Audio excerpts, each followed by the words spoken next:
Okay, good morning everyone. તો આપણે વાત કરી રહ્યા છીએ વિદ્યુત ભાર અને ક્ષેત્રો વિશે. Electric charge and electric field chapter છે, બરાબર? ઇલેક્ટ્રોડાયનામિક્સમાં આવે. હવે જો નેક્સ્ટ લેક્ચરમાં આપણે કુલમના નિયમ વિશે વાત કરી ગયા હતા, બરાબર ને? કે કુલમનો નિયમ હોય કઈ રીતનો વર્ક કરે.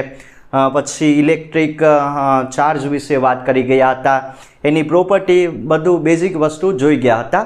તો તમે લેક્ચર નથી જોયો તો જોઈ શકો, બરાબર? જો આજે વાત કરવાની છે એક સારા એવા ટોપિક વિશે જેનું નામ છે વિદ્યુત ક્ષેત્ર, બરાબર ને?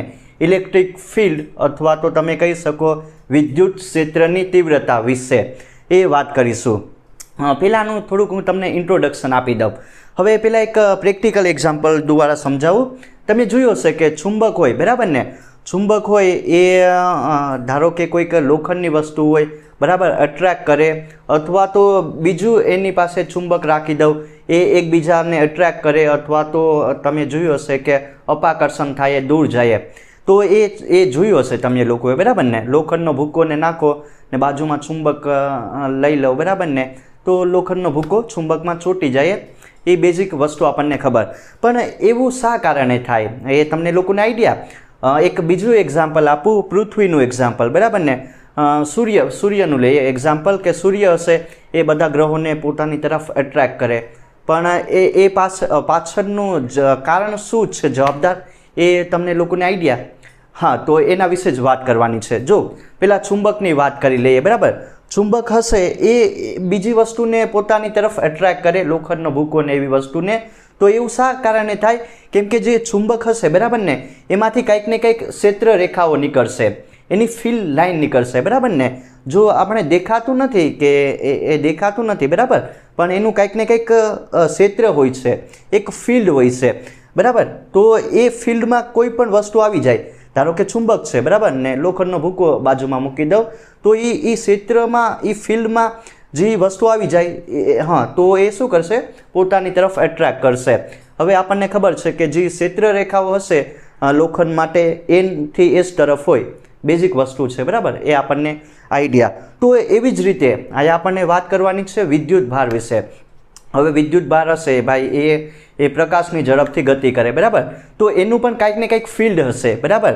અને એની કંઈક ને કંઈક ક્ષેત્ર રેખાઓ હશે, ફિલ્ડ લાઇન. તો જે વિદ્યુત ભાર હશે એ શું બનાવશે? એક ફિલ્ડ બનાવશે. એ ફિલ્ડમાં કોઈ પણ બીજો વિદ્યુત ભાર આવી જાય, બરાબર? આ પ્લસ હોય, બીજો નેગેટિવ હોય, તો પોતાની તરફ એટ્રેક્ટ કરશે, પણ એની ફિલ્ડમાં આવી જવું જોઈએ. અને એ ફિલ્ડના, પહેલાં જોયું હશે કે કુલંબર લાગશે, બરાબર? પણ પહેલાં ખબર નથી કે શા કારણે લાગે, પણ ફેરેડે નામના સાયન્ટિસ્ટે ડિસ્કવર કર્યું કે ઇલેક્ટ્રિક ફિલ્ડ લાઇન નામની વસ્તુ હોય, એના લીધે બળ લાગે, બરાબર? તો જે ક્ષેત્ર હશે, ફિલ્ડ હશે, એમાં બીજો કોઈક વિદ્યુત ભાર આવી જાય તો એ શું કરશે? એના પર બળ લગાડશે, જેને શું કહેવાનું? વિદ્યુત ક્ષેત્ર કહેવાનું, અથવા તો વિદ્યુત ક્ષેત્રની તીવ્રતા કહેવાની. તો આ બ્રીફ ઇન્ટ્રોડક્શન છે, જોઈએ, બરાબર? સમજીએ વિદ્યુત ક્ષેત્ર વિશે, ઇલેક્ટ્રિક ફિલ્ડ. ઇંગ્લિશમાં પણ આપણે જોઈશું, બરાબર? તો જે લોકો જો લેક્ચર છે એ બંને માટે ઇમ્પોર્ટન્ટ છે, બરાબર? ઇંગ્લિશ મીડિયમ માટે, ઇંગ્લિશ મીડિયમવાળા માટે અને ગુજરાતી મીડિયમવાળા માટે. તો જે લોકો બે મીડિયમમાં હોય કાંઈ ફરક નહીં પડવાનો, કેમ કે હું તમને ઇંગ્લિશ મીડિયમનું પણ આપતો જાય, બરાબર ને? જે પણ હોય એ શબ્દ. તો જો શું કરીશું, પહેલાં તો આપણે એક એક્સપેરિમેન્ટ કરવાનું છે. અહીંયા ધ્યાન આપવાનું છે. +Q વિદ્યુત ભાર લેવાનો છે, +Q વિદ્યુત ભાર લેવાનો છે. આનું મૂલ્ય વધારે હશે, બરાબર? આને શું તમારે કહેવાનું છે? સ્ત્રોત વિદ્યુત ભાર, બરાબર? અથવા તો આને સોર્સ ચાર્જ. એક હશે સ્ત્રોત વિદ્યુત ભાર, બરાબર ને? સોર્સ ચાર્જ Q, બરાબર? +Q. હવે એનાથી એક અહીંયા ઉગમ બિંદુ પર લેવાનું છે. ધારો કે એક ઉગમ બિંદુ, બરાબર? ઉગમ બિંદુઓ છે, ત્યાં મેં શું મૂકેલો? તો કે +Q જેટલો એક સ્ત્રોત વિદ્યુત ભાર મૂકેલો, સોર્સ ચાર્જ મૂકેલો, બરાબર? હવે એક આર અંતરે, જો આર અંતરે તમારે એક સ્મોલ q જેટલો, બરાબર? જો આનું મૂલ્ય એ તમને કહે, બરાબર? હવે એક પી બિંદુ લઈ લો, બરાબર? પી બિંદુ પર સ્મોલ ક્યુ જેટલો વિદ્યુત ભાર મૂકવાનો છે એનું વેલ્યુ તમારે 1 કુલમ રાખવાની. સમજાયું કે નહીં? એકદમ સિમ્પલ કે ઉગમ બિંદુઓ લીધું બરાબર, એના પર મેં શું એનું નામ આપેલું સ્ત્રોત વિદ્યુત ભાર પ્લસ ક્યુ જેટલો મૂલ્ય વધારે હશે બરાબર, સોર્સ ચાર્જ છે. અને એક પી બિંદુ લીધું ને મેં પ્લસ ક્યુ જેટલો જેનું મૂલ્ય નાનું હશે 1 કુલમ જેટલું રાખવાનું, આનું વધારે રાખવાનું. એવું શા માટે જોઈશું બરાબર. તો હા, આનું નામ હશે પરીક્ષણ વિદ્યુત ભાર ટેસ્ટ ચાર્જ બરાબર, કેમ કે આના પર શું કરવાનું છે? પરીક્ષણ કરવાનું છે. જો હવે સમજીએ કે શું થયું આમાં, કે એક મેં ઉગમ બિંદુ લીધું એના પર પ્લસ ક્યુ જેટલો વિદ્યુત ભાર રાખી દીધો બરાબર, અને બીજું શું એક આર અંતરે મેં પી બિંદુ લીધું બરાબર, એના પર ક્યુ સ્મોલ ક્યુ જેટલો 1 કુલમનો એક પરીક્ષણ વિદ્યુત ભાર રાખી દીધો. તો જે આ સ્ત્રોત વિદ્યુત ભાર હશે, જે સોર્સ ચાર્જ છે બરાબર, એનું શું કામ હશે? તો એમાંથી કંઈક ને કંઈક શું નીકળશે? ફિલ્ડ નીકળશે બરાબર. તમે જોઈ શકો છો, થોડીક ફિગર આડાવડી થાય પણ વાંધો નહીં બરાબર. તો જો પ્લસ ક્યુ ચાર્જ હશે બરાબર, વિદ્યુત ભાર હશે, એમાંથી શું નીકળશે? એની કંઈક ને કંઈક ફિલ્ડ હશે બરાબર. શું હશે? એનું કંઈક ને કંઈક ક્ષેત્ર હશે, આટલા વિસ્તારમાં રાખીએ. અને ક્યુ હશે 1 કુલમ જેટલો પરીક્ષણ વિદ્યુત ભાર. સમજાયું કે નહીં? પરીક્ષણ વિદ્યુત ભાર છે એટલે એના પર કંઈક ને કંઈક ટેસ્ટિંગ કરવાનું છે. તો એટલું વસ્તુ તમને સમજાઈ ગઈ હશે બરાબર. તો હવે હું શું કરીશ, આ એક વસ્તુ ધ્યાન આપજો. જો આ પરીક્ષણ વિદ્યુત ભાર છે બરાબર, ટેસ્ટ ચાર્જ છે, એને મારે ક્યાં લાવવાનું છે? તો કે ભાઈ આ જે તમને પ્લસ ક્યુ જેટલો ચાર્જ દેખાય બરાબર, એમાં લાવવાનો છે. એટલે કે જે આની ફિલ્ડ છે બરાબર, એમાં આ ક્યુને લાવવાનું છે. તો કાંઈ નહીં, ધીરે ધીરે આને નજીક લાવો બરાબર, ક્યુની ફિલ્ડમાં લાવો. તો હવે શું થાય કે જે આ વિદ્યુત ભાર હશે બરાબર, ક્યુ હશે બરાબર, વિદ્યુત ભાર હશે, એ આના પર શું લગાડશે? કંઈક ને કંઈક કુલમ બળ લગાડશે અથવા તો વિદ્યુત બળ લગાડશે. કોના લીધે લાગશે? તો કે ભાઈ આ જે ક્યુ હશે એની જે ફિલ્ડ નીકળે બરાબર, એના લીધે કંઈક ને કંઈક આના પર બળ લાગશે. આનું જે ફિલ્ડ નીકળે બરાબર, જે ક્ષેત્ર છે એના દ્વારા આ 1 કુલમનો જે વિદ્યુત ભાર છે એના પર વિદ્યુત બળ લાગે. તો એ સમજાયું કે નહીં? એકદમ સિમ્પલ કે જે આ ફિલ્ડ હશે બરાબર, એના દ્વારા આ વિદ્યુત ભાર છે એના પર બળ લાગે. ને જો આ જે ફિલ્ડ છે બરાબર ને, એને તમારે વિદ્યુત તીવ્રતા કહેવાનું અથવા તો વિદ્યુત ક્ષેત્ર કહેવાનું બરાબર ને. સિમ્પલ, કાંઈ નહીં કે જે આ ફિલ્ડ છે એ શું કરશે?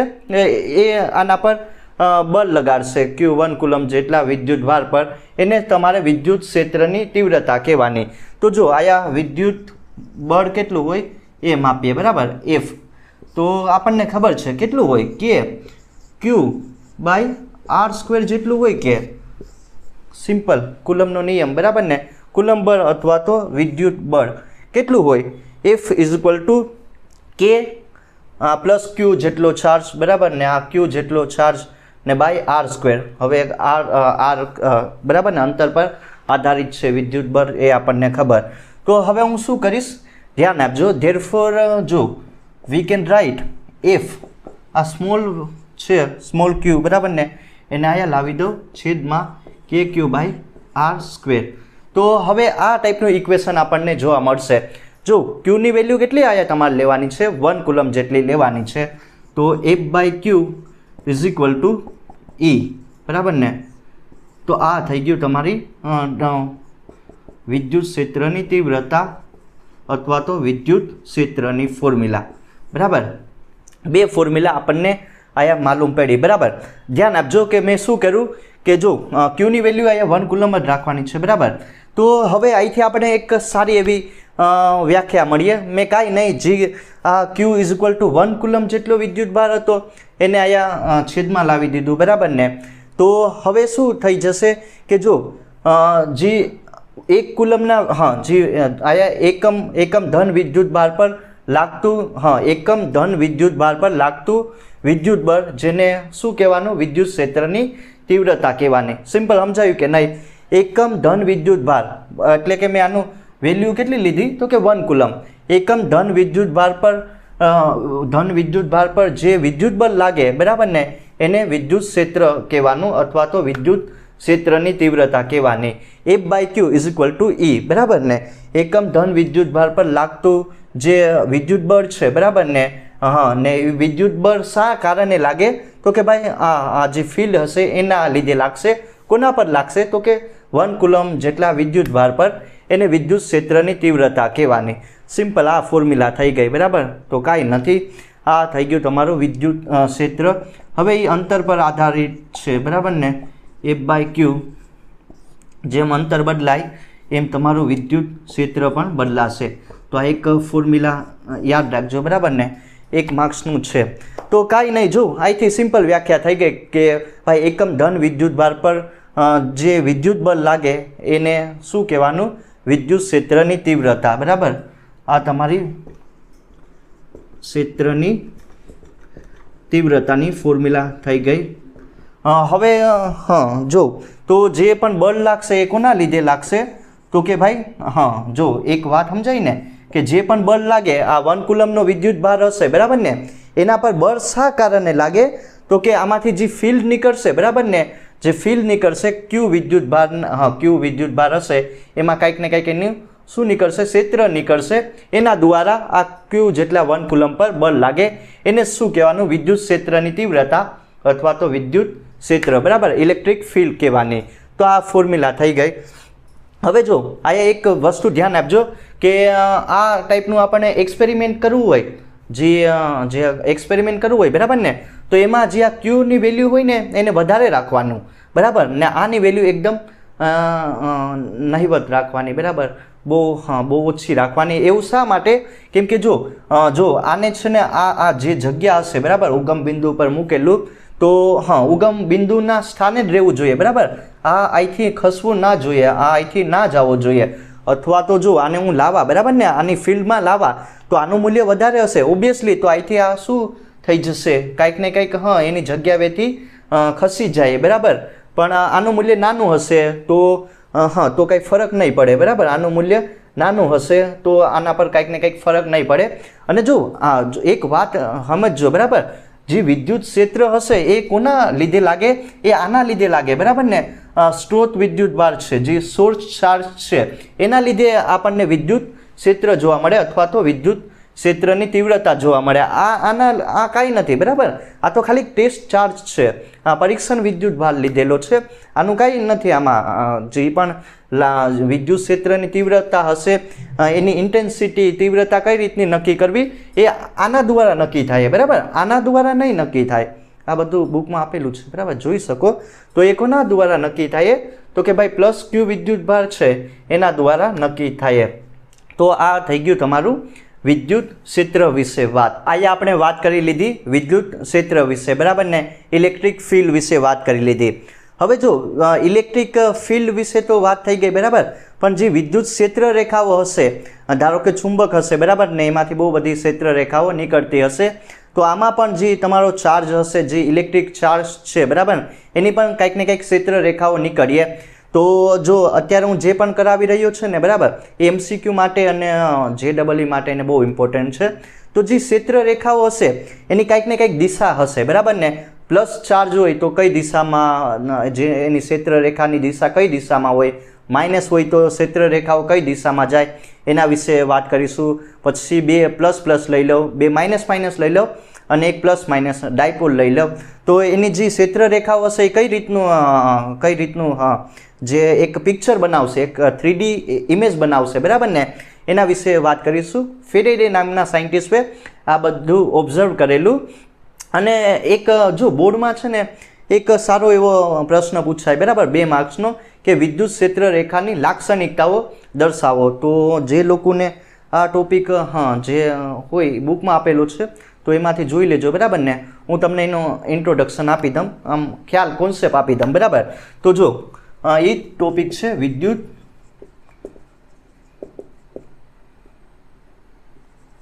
દિશા, કઈ રીતની દિશા એની દર્શાવવી. હવે મેં તમને જો આ ડાયરેક્ટ પહેલાં આપણને ફોર્મ્યુલા ખબર હોવી જોઈએ, બરાબર ને, કે Q/R².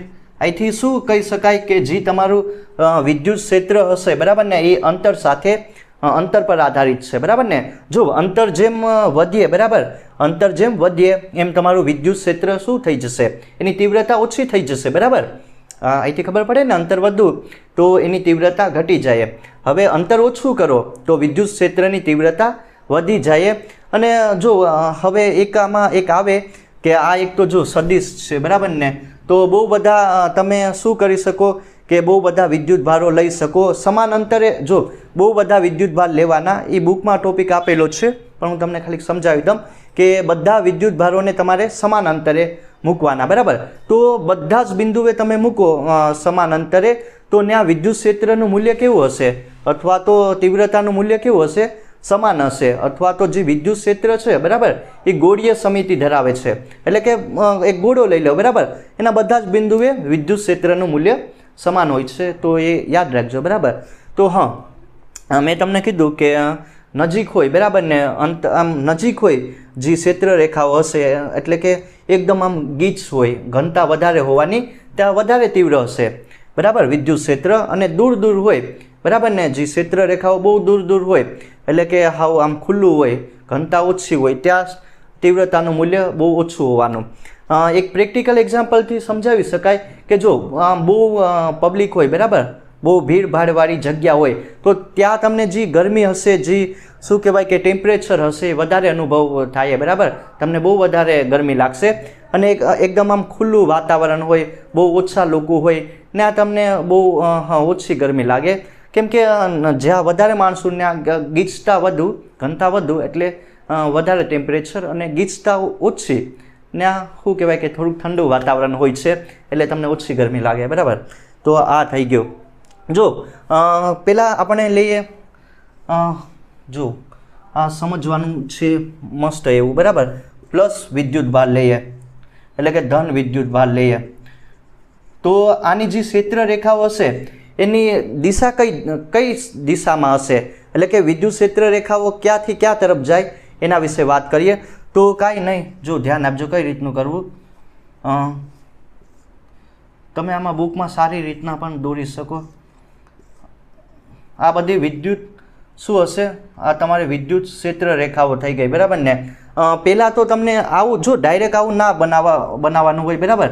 આ ટાઈપના તમારે સદીશો દોરવાના હોય, તમારે સદીશો દોરવાના હોય કે જે પણ હોય, બરાબર ને, કે જે પણ વિદ્યુત હોય, વિદ્યુત ભાર હોય, એમાં તમને કંઈક ને કંઈક એનું વિદ્યુત ક્ષેત્ર નીકળશે, એને સદીશો દ્વારા દર્શાવવાના. પણ તમે બધા જે સદીશો હોય એને કનેક્ટ કરી દો ને, તો તમને આ બધી શું નીકળશે, એક ક્ષેત્ર રેખાઓ મળી જાય, બરાબર, ક્ષેત્ર રેખાઓ મળી જાય. એની વેઝ આપણે કોના વિશે વાત કરીએ, આ જ લઈ લઈએ, પ્લસ ક્યુ વિદ્યુત ભાર માટે, ધન વિદ્યુત ભાર માટે, બરાબર. તો એના વિશે કરીએ, કઈ રીતનું હશે ધ્યાન આપજો. તો ધન વિદ્યુત ભાર માટે શું કહી શકાય કે જે ક્ષેત્ર રેખાઓની દિશા હશે, બરાબર, એ શું હશે, તો બહારની તરફ હશે, ત્રિજ્યાવર્તી બહારની દિશામાં. ક્ષેત્ર રેખાઓ બહાર નીકળશે, અરે જોઈ શકાય કે જે એની જે ક્ષેત્ર રેખાઓ હશે એ બહારની તરફ ધકેલાય, બરાબર. તો ત્રિજ્યાવર્તી બહારની તરફ જે ક્ષેત્ર રેખાઓની દિશા હશે, બરાબર, અથવા તો જે તમારું વિદ્યુત ક્ષેત્ર હશે એ ત્રિજ્યાવર્તી બહારની દિશામાં હશે. જોઈ શકાય કે આમ બહાર, જો આ બધા તમને આમ બહાર જોવા મળે, બરાબર ને, બહાર જાય એ ટાઈપનું તમને દિશા જોવા મળે વિદ્યુત ક્ષેત્રની. તો આ એક યાદ રાખજો, ધન વિદ્યુત ભાર માટે ત્રિજ્યાવર્તી બહારની તરફ હોય. હવે એવી રીતે માઇનસ ક્યુ માટે, એટલે કે ઋણ વિદ્યુત ભાર માટે વાત કરીએ. એની જે દિશા હશે, બરાબર, એ કઈ હશે, તો એ ધ્યાન આપો. આનું એક્ઝેક્ટલી કારણ એ હોઈ શકે, જો આનું મને એક્ઝેક્ટલી રીઝન નથી ખબર કેમ ત્રિજ્યાવર્તી બહારની દિશામાં વિદ્યુત ક્ષેત્રની દિશા હોય, એ મને એક્ઝેક્ટલી ખબર નથી. પણ પ્લસ છે તો કદાચ અપાકર્ષણ થતું હશે, તો અપાકર્ષણ હશે, બરાબર. એટલે કે અહીંયા બહુ બધું વિદ્યુત ભાર, વિદ્યુત ક્ષેત્રની તીવ્રતા હશે, અપાકર્ષણને લીધે આ જે દિશા હશે, આ જે ક્ષેત્ર રેખાઓ છે બહારની તરફ ધકેલાય, એવું હોઈ શકે, પણ એક્ઝેક્ટલી મને નહીં ખબર, બરાબર.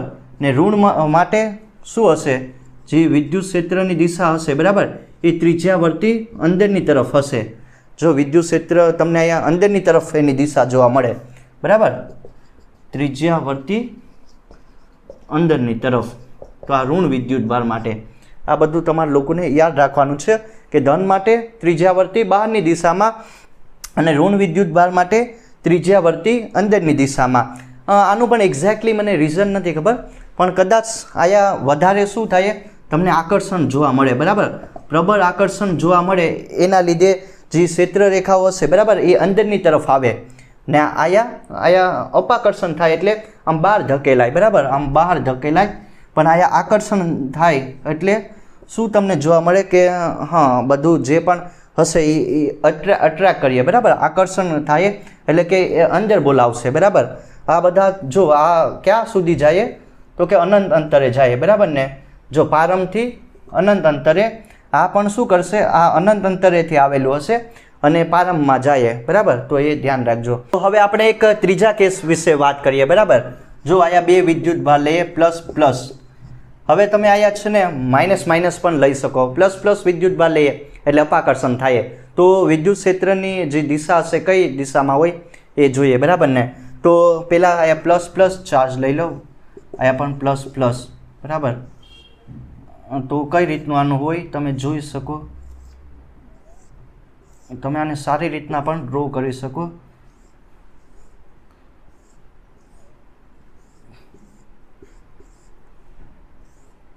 તો તમે જોઈ શકો કે બે મેં વિદ્યુત ભાર લીધા, બરાબર, પ્લસ પ્લસ. હવે મેં તમને કીધું કે જો પ્લસ હોય એ પહેલાં એક માટે લઈએ, ધન વિદ્યુત ભાર હોય તો એનું જે શું કહેવાય કે જે ક્ષેત્ર રેખાની દિશા હશે, બરાબર ને, એ ક્યાં હોય તો ત્રિજ્યાવર્તી બહારની દિશામાં. તો આમ દર્શાવી શકાય કે નહીં, બહારની તરફ નીકળશે, બરાબર. અને આયા તમે જોઈ શકો આ પણ બહારની દિશામાં નીકળશે. તો આ ટાઈપની તમે દર્શાવી શકો ત્રિજ્યાવર્તી બહારની તરફ જે વિદ્યુત ક્ષેત્રની દિશા હશે, બરાબર ને, એ ત્રિજ્યાવર્તી બહારની તરફ હશે. કોના માટે? પ્લસ પ્લસ માટે. આયા અપાકર્ષણ થાય, બરાબર. હવે તમે જો આયા માઇનસ માઇનસ લઈ લો ને, બે ચાર આયા અપાકર્ષણ જોવા મળશે, બરાબર.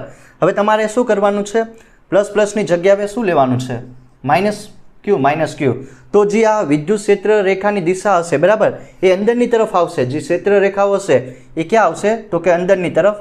તો આ જે એરો હશે એ અંદરની તરફ પોઈન્ટ આઉટ તમારે કરવાનો છે અને એમાં શું જોવા મળશે તમને, આકર્ષણ જોવા મળશે. અરે આકર્ષણ ને અપાકર્ષણ જ જોવા મળે, બરાબર ને, કેમ કે માઇનસ ક્યુ છે. જ્યારે ડાયપોલ વિશે વાત કરીએ તો આપણને ખબર છે કે બે વિદ્યુત ભાર હોય પ્લસ અને માઇનસ ક્યુ, બરાબર. આ આવશે ડાયપોલ વિશે ભણવાનું કે બે વિદ્યુત ભાર હોય પ્લસ અને માઇનસ ક્યુ, એને મૂકવાના કંઈક આર અંતરે, તો એ ડાયપોલની રચના કરશે. ડાયપોલ એટલે કે બે પોલ હોય પ્લસ અને માઇનસ ક્યુ, બરાબર. તો હવે આયા તમને એક તો વાત સમજાઈ જાય કે આયા તમને શું જોવા મળશે, આકર્ષણ જોવા મળશે. અને જો હવે પહેલાં આપણને આમાં કંઈ ખ્યાલ નથી કે વિદ્યુત ક્ષેત્ર હોય, બરાબર, એની દિશા ક્યાંથી ક્યાં તરફ હોય, માઇનસથી પ્લસ તરફ હોય, પ્લસથી માઇનસ તરફ, પ્લસ પ્લસ કે કઈ રીતના હોય, કન્ફ્યુઝન થાય થોડુંક. પણ હવે ફેરેડે એક સાબિત કરી દીધું, બરાબર ને, ડાયપોલથી. તો પહેલાં એક પ્લસ મૂકો, બરાબર, એક પ્લસ મૂકો અને બીજું એક માઇનસ ક્યુ મૂકો. એક ડાયપોલ બનાવો, આર અંતરે મૂકવાનું છે તો તમે બનાવી શકો, બરાબર. આ ટાઈપનું તમારે એક ફોર્મ કરવાનું છે ડાયપોલ. નાયા માઇનસ ક્યુ મૂકો. હા, તો આ સમજાયું કે નહીં? એક મેં શું મૂક્યું, પ્લસ વિદ્યુત ભાર મૂક્યો અને બીજો માઇનસ ક્યુ. તો એની દિશા કઈ દિશા, હવે વિદ્યુત ક્ષેત્રની દિશા મારે કઈ રીતની દર્શાવવી આના માટે તો સિમ્પલ તમને ખ્યાલ આવે, બહાર તરફ હોય, બહાર તરફ અંદર તરફ. પણ આ ડાયપોલ માટે કઈ રીતની દર્શાવવી તો ધ્યાન આપો. પહેલાં પ્લસ માટે શું થઈ જશે જો ધ્યાન આપજો, બરાબર. પ્લસ માટે બહાર તરફ ફેંકાય કે નહીં વિદ્યુત ક્ષેત્રની દિશા, બરાબર. જે હા ક્ષેત્ર રેખાઓ બહારની તરફ ફેંકાય, તો મેં પોઈન્ટ આઉટ કરી દીધો. હવે બીજું કોના માટે, માઇનસ ક્યુ માટે. તો એ ક્યાં આવશે, જે તમારું વિદ્યુત ક્ષેત્રની દિશા અંદરની તરફ ધકેલાય કે નહીં. આ શું હશે, જે વિદ્યુત ક્ષેત્રની દિશા હશે એ બહારની તરફ હશે, ત્રિજ્યાવર્તી બહારની તરફ. પ્લસ માટે, માઇનસ માટે કે અંદર તરફ ધકેલાય કે નહીં. હવે એક આયા વાત આવે, ધ્યાન આપજો, આ મેઇન છે તમારું. હા, તો હવે મારે ક્યાંથી ક્યાં તરફ જવું. હવે જો આ તો પ્લસ માટે માઇનસ માટે દર્શાવી દીધું, પણ હવે વિદ્યુત ક્ષેત્રની દિશા ક્યાંથી ક્યાં તરફ દર્શાવી એ મને ખબર નથી. તો હવે હું શું કરીશ કે જો આયા એક જો અત્યારે આમ કઈ રીતનો ખ્યાલ આવે મને, આમ કોઈને યાદ આવે કે નહીં, કઈ રીતનું થઈ જશે? એક તો મેં તમને કીધું કે આયા જો આમાં શું હશે કે અપાકર્ષણ નહીં વધારે હોય, આકર્ષણ પ્રબળ હશે, બરાબર? આકર્ષણ પ્રબળ હશે તો જે પણ ક્ષેત્ર રેખાઓ હશે કે ક્યાં તરફ પોઈન્ટ આઉટ કરીએ અથવા તો ક્યાં તરફ જાય, નેગેટિવ તરફ જાય કે નહીં, આ જસ્ટ ખાલી સમજાવવા માટે, બુકમાં આવું નથી લખ્યું. તો તમે બધું જે ક્ષેત્ર રેખાઓ હશે, બરાબર, ક્ષેત્ર રેખાઓની દિશા અંદરની તરફ પોઈન્ટ આઉટ કરો અથવા તો પ્લસથી માઇનસ તરફ, બરાબર? તો આ ટાઈપનું હોય જે ડાયપોલ હોય, કેમ કે અહીંયા પ્રબળ આકર્ષણ જોવા મળશે એટલે. તો ડાયપોલ માટે તમે જોઈ શકો કે જે વિદ્યુત ક્ષેત્રની દિશા હશે એ ક્યાંથી હોય? આ એક પોઈન્ટ યાદ રાખવાનો છે, પ્લસથી માઇનસ તરફ હોય. સમજાયું કે નહીં? ડાયપોલ માટે જે વિદ્યુત ક્ષેત્રની જે દિશા હશે એ પ્લસથી માઇનસ તરફ હોય. ક્યાંથી ક્યાં તરફ હોય? વિદ્યુત ક્ષેત્રની દિશા પ્લસથી માઇનસ તરફ હોય. તો તમે જોઈ શકો આ નીચેની તરફ આવે એટલે કે માઇનસ ચાર્જ છે, બરાબર ને? આ ઋણ વિદ્યુત ભાર છે એની તરફ તમને વિદ્યુત ક્ષેત્રની દિશા પોઈન્ટ આઉટ કરી શકાય, બરાબર ને? વિદ્યુત ક્ષેત્રની દિશા ક્યાં આવશે? તો કે અહીંયા માઇનસ તરફ આવશે. કેમ કે એક કારણ હોઈ શકે કે આ પ્રબળ આકર્ષણનો ગુણધર્મ ધરાવે એટલે નેગેટિવ તરફ આવશે જે પણ હશે એ, બરાબર ને? ક્ષેત્ર રેખાઓ અને વિદ્યુત ક્ષેત્રની દિશા પ્લસથી માઇનસ તરફ હોય એ તમારે લોકોને સમજવાનું છે ને. આ બધું ફેરેડે નામના સાયન્ટિસ્ટે ફાઇન્ડ આઉટ કરેલું. તો આ બધું છે. તો એક જો હું તમને સમજાવી દઉં કે વિદ્યુત ક્ષેત્રની લાક્ષણિકતાઓ આના ઉપરથી કઈ રીતની લખી શકાય. તો પહેલાં તો એક વાત એ આવે કે જો એક પોઈન્ટ લખવો હોય તો વિદ્યુત ક્ષેત્રની દિશા પ્લસથી માઇનસ તરફ હોય, બરાબર? આ એક પોઈન્ટ થઈ ગયો. હવે જે વિદ્યુત ક્ષેત્ર રેખાઓ છે એ બંધ ગારાઓ રચતી નથી, બરાબર? એવું નથી કે આમ શું કરશે કે આમ બંધ ગારાઓ બનાવશે, આમ જોઈ શકાય ને કે બંધ ગારાઓ બનાવે, તો એવું નથી, બરાબર? વિદ્યુત ક્ષેત્ર રેખાઓ બંધ ગારાઓ રચતી નથી. અને બીજું કે વિદ્યુત ક્ષેત્ર રેખાઓ એકબીજાને છેદતી નથી, બરાબર ને? કે એક જો આ ટાઈપની વિદ્યુત ક્ષેત્ર રેખાઓ એકબીજાને છેદતી નથી એટલે કે આમ નહીં થાય, બરાબર ને? એ આમ આ ટાઈપનું નહીં, એકબીજાને છેદતી નથી. એટલે કે એવું શા માટે ના થાય? કેમ કે જો આમ હોય એકબીજાને છેદે, બરાબર, તો તમને વિદ્યુત ક્ષેત્ર હશે એ એક તો સદિશ છે, બરાબર? તો એની બે દિશા તમને જોવા મળે એવું પોસિબલ નથી, બરાબર ને? એક જ દિશામાં હોય વિદ્યુત ક્ષેત્ર, બે દિશામાં કઈ રીતનું રાખવું? તો આ ત્રીજો પોઈન્ટ એ લખી શકો. અને બીજો પોઈન્ટ લખવો હોય તો કે જ્યાં જો બીજા પણ પોઈન્ટ લખી શકાય કે જો શું કહેવાય કે જ્યાં વિદ્યુત ક્ષેત્ર રેખાઓની ઘનતા વધુ હોય, બરાબર? એટલે કે બહુ વધારે વિદ્યુત ક્ષેત્ર રેખા હોય ત્યાં વિદ્યુત ક્ષેત્રની તીવ્રતાનું મૂલ્ય વધારે હશે. અને જ્યાં વિસ્તારમાં વિદ્યુત ક્ષેત્ર રેખાઓની ઘનતા ઓછી હોય ત્યાં વિદ્યુત ક્ષેત્રનું જે તીવ્રતાનું મૂલ્ય ઓછું હોય છે. અને આ બધું તમે લોકો આના ઉપરથી તમે ઓબ્ઝર્વ કરી શકો, આ બધું પણ લખી શકો. તો આ થઈ ગયું વિદ્યુત ક્ષેત્રની દિશા વિશે માહિતી. ઓકે, જે પણ વસ્તુ ભણી ગયા એના ઉપરથી 2-3 પ્રોબ્લેમ સોલ્વ કરી લઈએ. પહેલાં વાત કરીએ પ્રોબ્લેમ નંબર 1 વિશે. બહુ સારું એવું એક્ઝામ્પલ છે. અને જો આ ટાઈપની પ્રોબ્લેમ છે ને તમારે બોર્ડમાં અને JEE નીટમાં આવતી હોય છે તો ધ્યાન રાખજો. જો પહેલાં શું કીધું કે મેં એક Q1 જેટલો +3 Q1 વિદ્યુત ભાર આપેલો, એનું મૂલ્ય કેટલું છે? 3 માઇક્રોકુલમ. અને બીજો વિદ્યુત ભાર આપેલો Q2, એનું વેલ્યુ કેટલી છે? -3 માઇક્રોકુલમ, બરાબર? +3 માઇક્રોકુલમ અને Q2ની વેલ્યુ -3 માઇક્રોકુલમ. એકબીજાથી ક્યાં અંતરે રાખેલા? તો કે ભાઈ 20 સેન્ટીમીટર ડિસ્ટન્સે રાખેલા. અને બીજું શું કીધું કે O બિંદુ આપેલું, બરાબર? O બિંદુ આપેલું, ત્યાં વિદ્યુત ક્ષેત્રનું મૂલ્ય કેટલું હોય? પહેલી વસ્તુ એ ફાઇન્ડ કરવાની. જો બે વિદ્યુત ભાર 3 માઇક્રોકુલમ અને -3 માઇક્રોકુલમ આપેલા, એકબીજાથી 20 સેન્ટીમીટર અંતરે રાખેલા, બરાબર? તો અહીંયા એક ઉગમ એકદમ શું કહેવાય સેન્ટરમાં લેવાનું. ઉગમ બિંદુ પર વિદ્યુત ક્ષેત્રનું મૂલ્ય કેટલું હોય એ મારે ગોતવાનું છે. અને બીજું બી વસ્તુ આપેલું કે ઉગમ બિંદુ પર હું જો -Q જેટલો વિદ્યુત ભાર મૂકું, બરાબર ને? -1.5 × 10⁻⁹ કુલમ જેટલો વિદ્યુત ભાર મૂકું તો એના પર બળ કેટલું લાગે એ મારે ગોતવાનું છે. તો એકદમ સિમ્પલ છે આ એક્ઝામ્પલ. પહેલાં આને સમજીએ કઈ રીતનું. જો +3 માઇક્રોકુલમ જેટલો વિદ્યુત ભાર હશે, બરાબર ને? +3 માઇક્રોકુલમ જેટલો વિદ્યુત ભાર હશે તો એના લીધે કાંઈક ને કાંઈક વિદ્યુત ક્ષેત્ર શું કરશે, બહારની દિશામાં ફેંકાય કે નહીં, બરાબર. તો એ કેટલું વિદ્યુત ક્ષેત્ર ઉત્પન્ન થાય, તો કે E1. કોના લીધે, તો કે Q1 ના લીધે. હવે બીજું શું આવશે, હવે જો અહીંયા -3 માઇક્રોકુલમ એના લીધે પણ કાંઈક ને કાંઈક વિદ્યુત ક્ષેત્ર ઉત્પન્ન થાય કે નહીં, એ કેટલું થાય, E2. Q1 ના લીધે E1 જેટલું વિદ્યુત ક્ષેત્ર ઉત્પન્ન થાય, બરાબર, આ દિશામાં. અને Q2 ના લીધે Q2 ના લીધે E2 વિદ્યુત ક્ષેત્ર ઉત્પન્ન થાય. તો કુલ વિદ્યુત ક્ષેત્રનું મૂલ્ય કેટલું હોય ઉગમ બિંદુ O પર, E1 પ્લસ E2 જેટલું હોય કે નહીં. સિમ્પલ, કુલ વિદ્યુત ક્ષેત્રનું મૂલ્ય કેટલું હોય, E1 પ્લસ E2 જેટલું હોય. તો હવે કાંઈ નહીં, જો E0 એમને એમ રાખો, K Q by R square plus K Q by R square, K Q by R square plus K Q by R square. જો આયા શા માટે, જો બંને એક જ દિશામાં હશે, બરાબર ને, આમ તો પ્લસથી માઇનસ, જો એક દિશામાં હશે પ્લસથી માઇનસ તરફ, બરાબર ને. આ થોડુંક ભૂલ થઈ ગઈ, પણ ધ્યાન આપજો કે વિદ્યુત ક્ષેત્રની દિશા હંમેશા પ્લસથી માઇનસ તરફ હોય, બરાબર. તો જો અહીંયા મેં કિંમત મૂકેલી K Q by R square plus K Q by R square.